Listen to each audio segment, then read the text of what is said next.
everyone, Bryan here with Anita Goodesign, and today I'm going to be giving you a few tips and tricks on burlap. A lot of you are amazed when you come to our events or when you go online and you see that we're actually using this material not only as applique, but also as folded fabric and a variety of other ways within our projects. So to show you some examples of how we use this, first and foremost, right up here, we have a quilt block design where you can see that, this is more of a fall theme in general, which is usually what we like to use our burlap in, but we used it as our folded fabric borders on here. And I'm going to go through some examples of how we use it first and then give you those tips and tricks.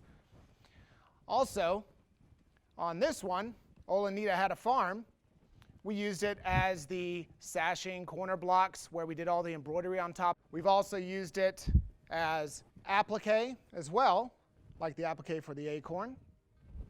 We've used it in votive bags, such as this fall theme, and you can easily see that we just like to use our burlap with mostly fall theme. That's not always the case. Obviously, Anita Had a Farm is a farm theme, but burlap certainly lends itself to have a good aesthetic effect there as well.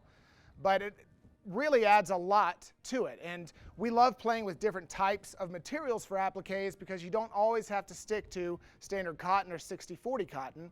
But how about those tips and tricks? Well, first and foremost, I'm going to tell you that before you even use burlap, if you're making it for yourself and you've never even touched it, or if you're making it as a gift for someone, make sure that you or the person you're giving it to is not allergic to burlap.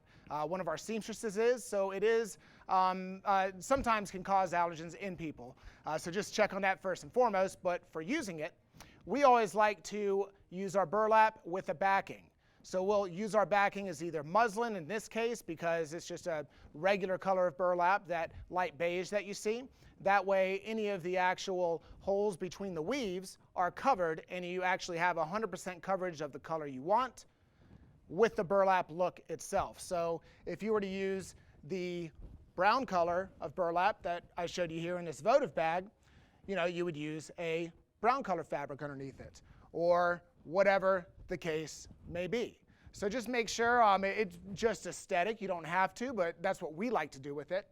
Also, when it comes to using burlap, when you go to embroider on top of it, because it's not a very flat weave, such as a 60-40 cotton or regular cotton, and it has a bit of a loft to it, such as a flannel would or anything that has a pile or loft, we recommend using with embroidery, such as on the sashing blocks, etc., that you put an actual topping on it. I prefer using a water-soluble topping, and what that's going to do is help all that embroidery sit on top and pop up really nice so it doesn't sink down inside those really thick weaves from the burlap itself. And I hope you enjoy that. It's just a few tips and tricks, and you can find a variety of different uses for burlap for those of you who may have some lying around or have always wanted to add a new aesthetic effect to your favorite designs.